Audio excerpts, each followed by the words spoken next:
have some good news, Zaya. Sebastian will be so excited. Congratulations, you're pregnant. The doctor's words ring in my mind as I stare down at the test reports once again, as I leave the hospital. Sorry, I say as I avoid bumping into someone, my heart skipping a beat as I place a hand on my stomach protectively. Hurrying towards my awaiting CRMY driver, Ethan, is waiting beside the sleek black car and he opens the door for me, bowing his head. Thank you, I say as I get in gracefully. Where to, ma'am? He asks once he gets in the car. Home, I say, unable to suppress my smile, excitement bubbling through me. This is actually happening. I've been trying for a baby for 3 years and finally, I am pregnant and I want to shout it from the rooftop. Tell everyone that yes, I'm pregnant with the heir to the pack. But I contain my excitement. I need to tell Sebastian the good news first. Sebastian is the alpha of the Dark Hollow Falls pack. It is one of the largest packs on the eastern side of the state. However, with the large territory also comes the dangerous borders that roam with rogues, ready to tear apart anyone who gets in their way. Werewolves spend their entire lives searching and hoping to find their destined mates. As for me, I had a crush on Bastian from the moment I had seen him when I was 11 years old. That crush never went away, and when he turned out to be my fated mate, it had been a dream come true, and we had married that he desperately wanted an heir, and which alpha doesn't? I had just turned 18 when I found him, but he was 31 at the time.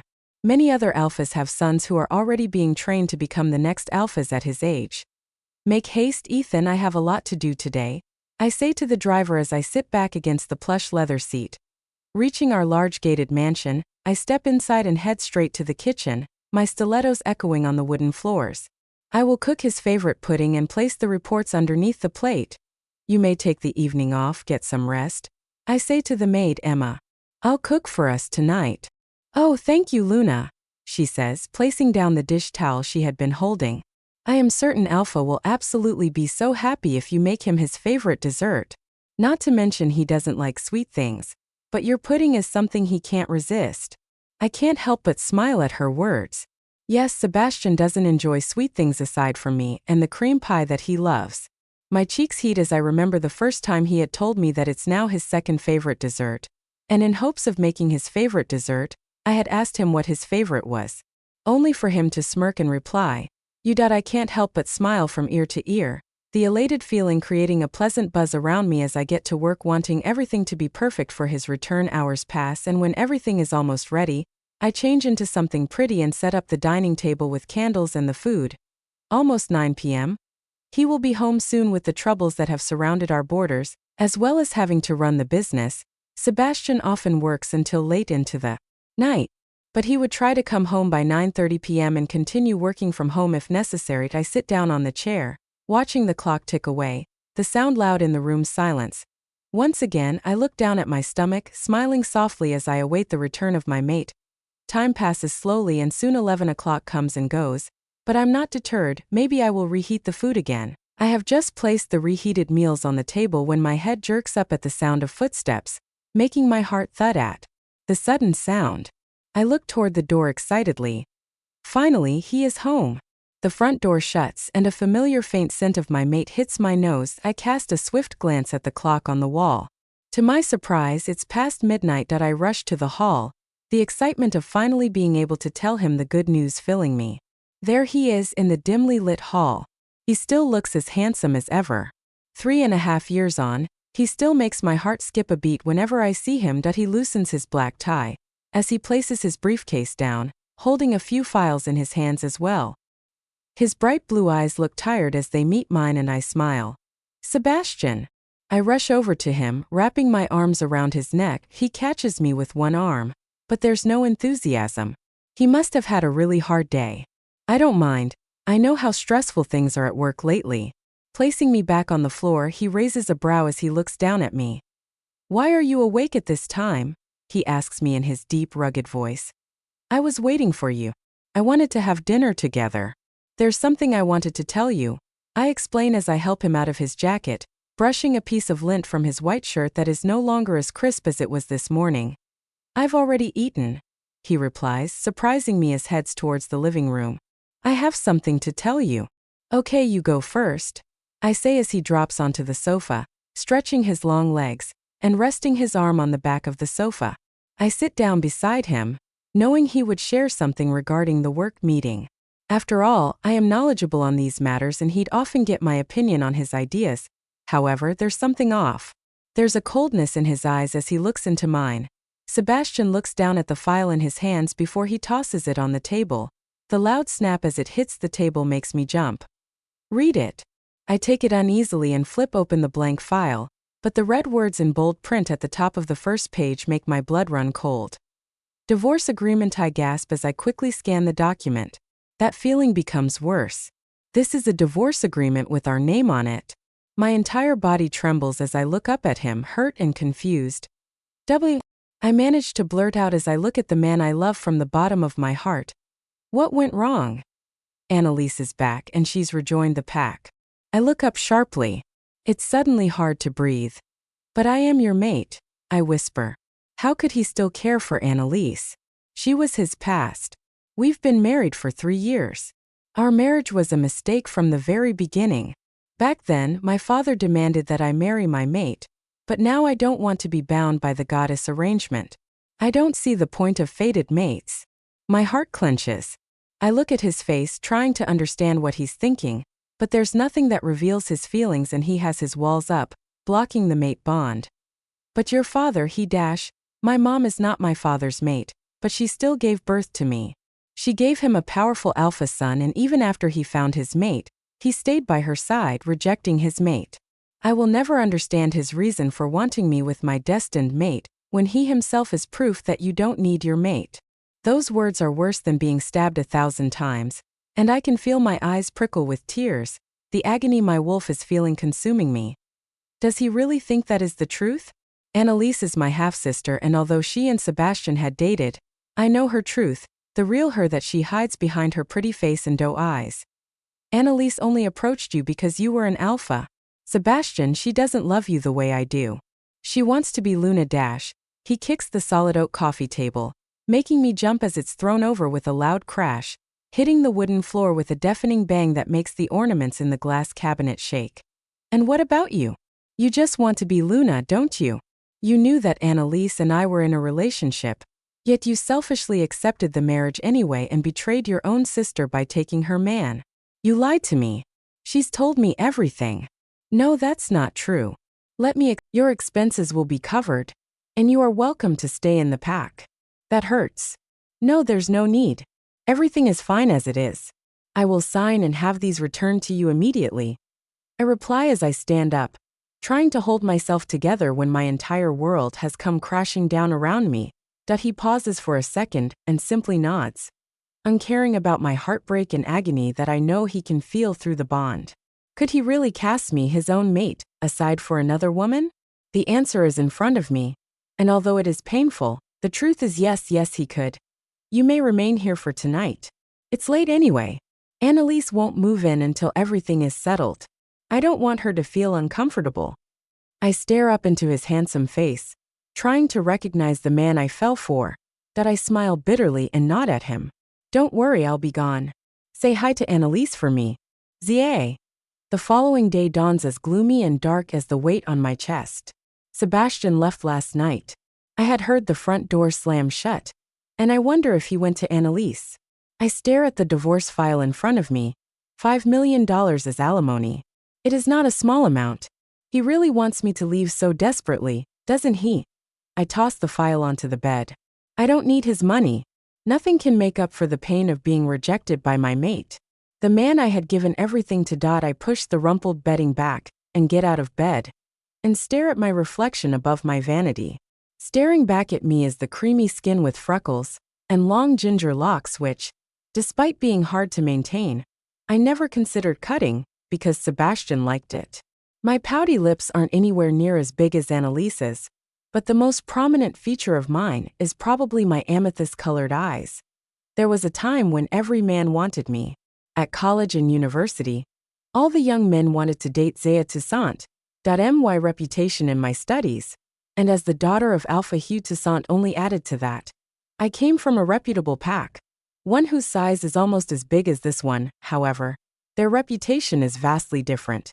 Where my father's pack is known for its social status and influence, The Dark Hollow Falls pack was known for their power and their control. No one wants to cross them. I stared down at the papers in my hand. Placing a hand on my stomach, I calm myself. Stress is not good for the baby. I will not sit here and weep. I will show him I am fine. Determined, I ball my fist, still holding those hateful papers, before I get ready for the day and make my way downstairs. Did the alpha not return last night? Emma asks, stepping out of the dining room with the uneaten dishes from last night. He came late, and I had fallen asleep, I reply, forcing a smile as I lead the way to the kitchen. You look pale, Luna. Are you all right? She asks as I make myself some cereal, even though I have no appetite. Before I can reply, my phone rings. It's Valerie Scott, my doctor and close friend. Hello.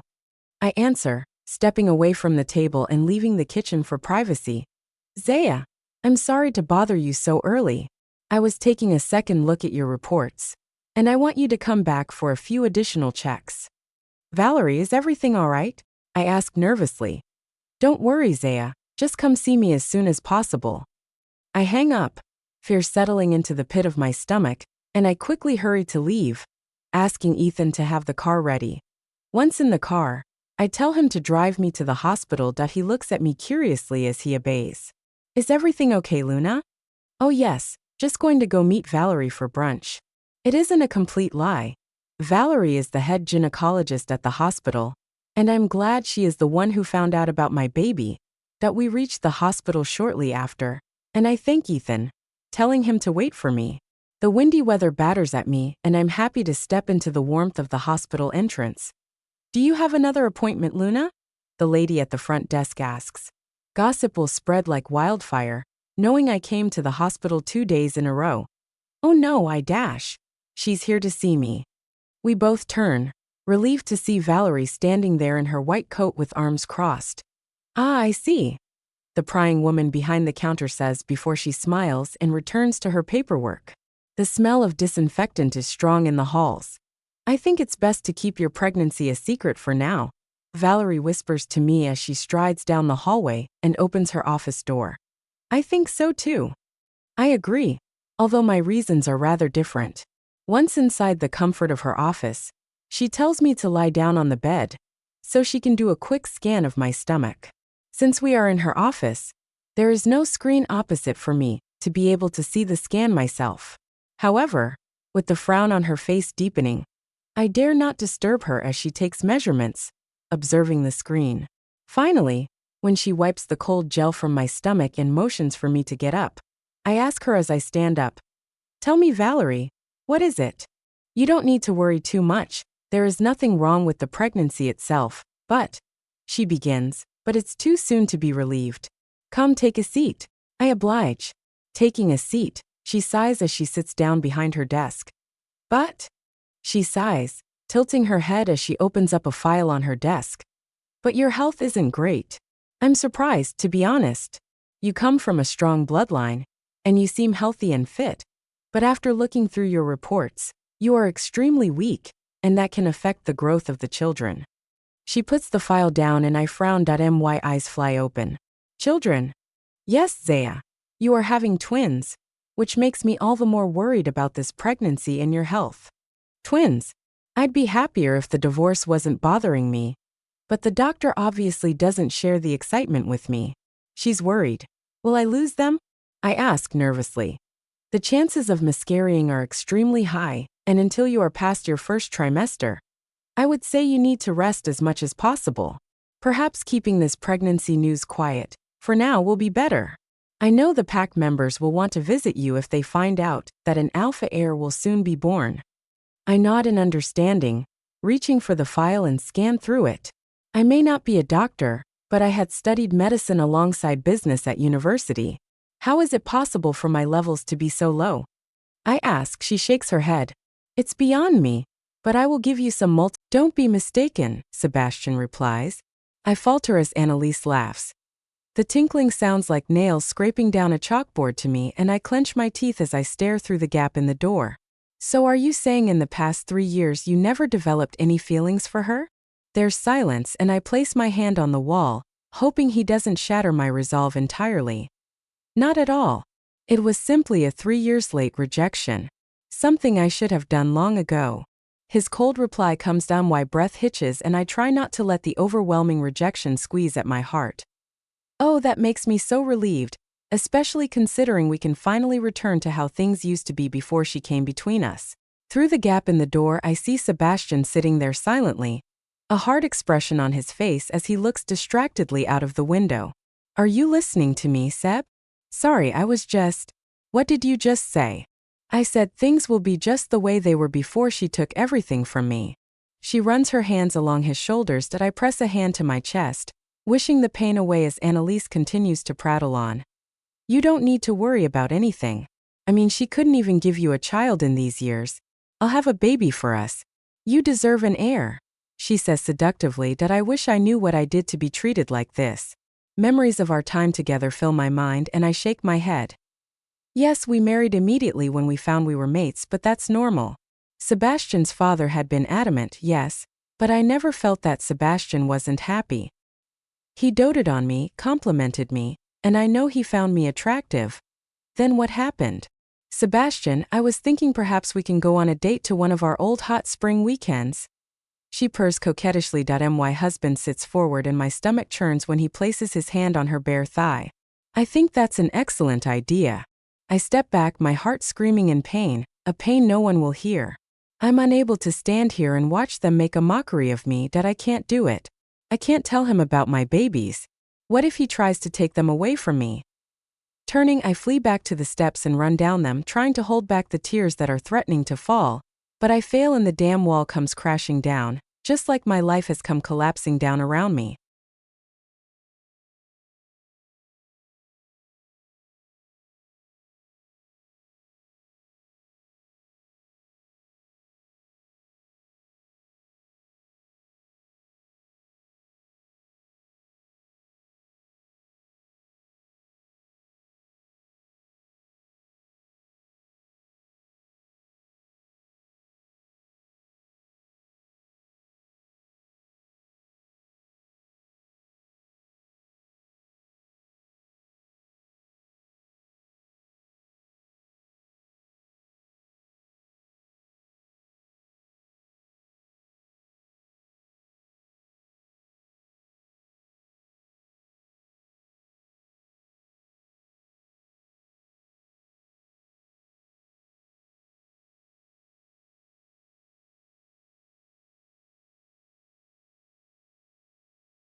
Hey. Once back home, everywhere I look I see him, see the life we built together here. Crippling pain consumes me at what I'm leaving behind, but I won't allow him to take more from me. I won't let him hurt the life growing inside me. These babies are as much mine as they are his, and I will do my best for them. I begin packing, taking only the bare essentials, and dumping them into a suitcase. The quicker I am out of here, the better.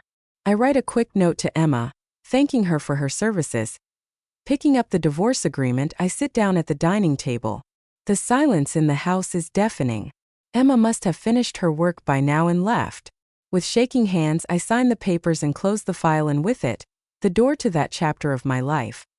Plucking up my phone, I stare at my mother's number. I haven't called her in a while. Although she and my father are separated, she too had been against me marrying Sebastian. However, I know she'll understand me better than anyone. After all, my father left her for none other than Annalise's mother. My parents were destined mates. But my father had an affair with another woman, hence Annalise was born, mere days apart from me. My stepmother didn't only take away my mom's mate, she took my dad from me too. When I was little, we were close, but my stepmother didn't like it and always instigated him against me and tried to cause a rift between us. In the end, she succeeded. Even though I was raised with luxuries and given the best education, our relationship simply became a formality to him. A responsibility he no longer wanted. As I grew up, my father kept in contact. Of course, he'd even drop by on my birthdays, but the moment I refused to give up Sebastian for Annalise, he had disowned me too. I will go to Mom's home and ask if I can stay there for a few days. Just long enough for me to sort things out with myself. Tears trek down my face as I slip my wedding band from my finger and place it on top of the divorce file. Grabbing the handle of my suitcase, I pull it along, telling Ethan to bring the car. With a last, lingering glance down the hall, I take my leave. His betrayal from last night still echoes in my ears. The anger in his voice still haunts me. The memory of him and Annalise in the office still stings. I thought this pregnancy might save our bond, but I was a fool to think so. I should have known he would never believe me over her. When once again he accused me of lying to him. Stepping outside, I see the rain has stopped, a rainbow spreads across the sky, welcoming me with open arms, but I can't appreciate its beauty, not today. The weight on my shoulders is heavy, the pain already beginning to claw at my insides. A sharp pang in my chest almost brings me to my knees, my vision blurring. A soft whimper escapes my lips before I can contain it. The sound of a car door banging shut makes me look up. Bastian? Luna? Are you all right? Ethan? I nod, trying to remain strong. Yes. Please take me to my mother's home. Yes, of course, come Luna. He assists me into the car, placing my suitcase in the bag, and gets in the driver's seat. She lives on Oak Mill Drive. I say weakly. I'm no longer able to hold back my tears as I stare at my home that now disappears from view. Yes, Luna, I will take you there immediately. He murmurs, his tone surprisingly gentle. His eyes meet mine in the rearview mirror, filled with a concern that is foreign to me. I rest my head on the window as we drive through town, the passing cars and people a blur. We reach my mother's street after a good 20-minute drive, and I point out her pale green door. The paint is peeling and it looks more worn than I remember it, but it brings back a surge of nostalgia from my childhood. When was the last time I visited her here? It's been far too long. Ethan opens the door for me, before he quickly goes to grab my suitcase and carries it to the front door for me. When he places my suitcase down, I pass him an envelope. He looks at me surprised. What is this, ma'am? Just a token of my gratitude for all you have done. Luna, Gouvier, Ethan. I say. He hesitates but nods and takes his leave.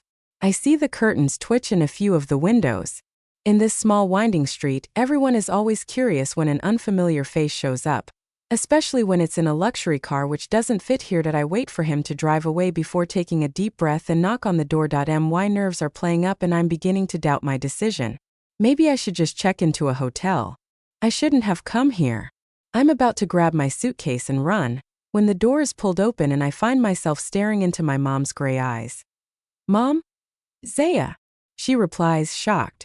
Her eyes fall on the suitcase before she looks searchingly into my eyes. Is everything all right? I'm unable to reply, my eyes welling with tears. She picks up my suitcase, glances around the street and beckons me inside, closing the door on the prying eyes that may be watching us, and pulls me into a comforting hug, and I finally break down, sobbing my heart out at my broken marriage and the loss of my mate. 10 minutes later, I am sitting on the worn-out settee in the small living room. blowing my nose on a tissue as I sniffle. Does he know you are pregnant? Mom asks as she rubs my back, her lips pursed, frowning deeply. That I shake my head. No, there's no point, Mom. He is completely smitten with Annalise now that she's back. I don't think I should use these babies to trap him in a marriage he clearly wants no part in. Mom sighs and nods her head. If you don't want him to know, then we'll keep it secret. Babies are never the way to keep a man. He once dropped Annalise for you, even if he remains with you temporarily because of the children.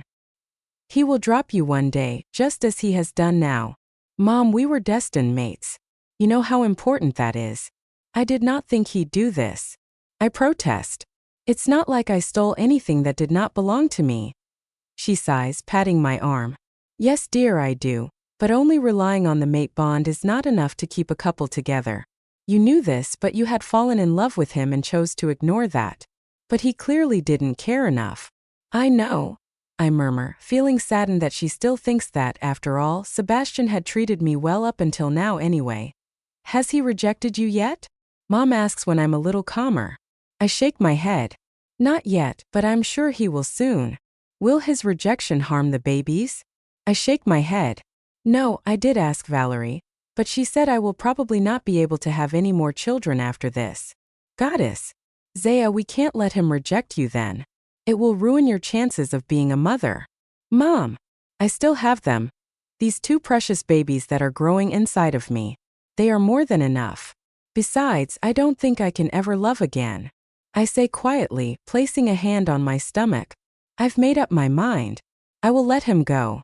I hope you can support this decision and keep it secret. Reaching out, I hold her hand tightly in mine.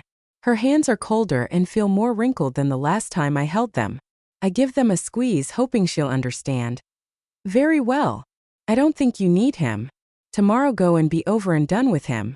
Then you can focus on yourself and your children.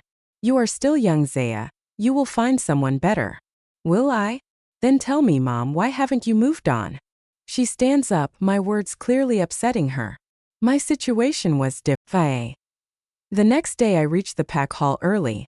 Sebastian has texted to say he'll send a car, but I refuse, saying I'll make my way there by myself. I have donned a simple black dress, and Mom has pinned my hair back in a neat bun. Are you sure you don't want me to accompany you inside? Mom asks, holding my hands. I nod. I'll be all right, just wait here for me. Leaving her outside, I head inside, making my way to the 3rd floor. I'm surprised he hasn't changed the PIN code. Maybe he forgot.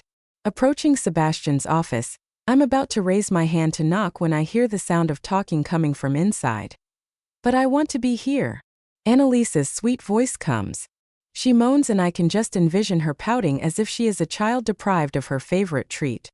This is between me and Zaya. I will meet you outside when it's done.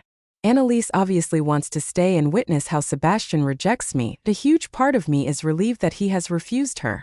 This is already humiliating, and if Sebastian allows her to stay and see how I suffer from the rejection, it will only be the icing on the cake for her.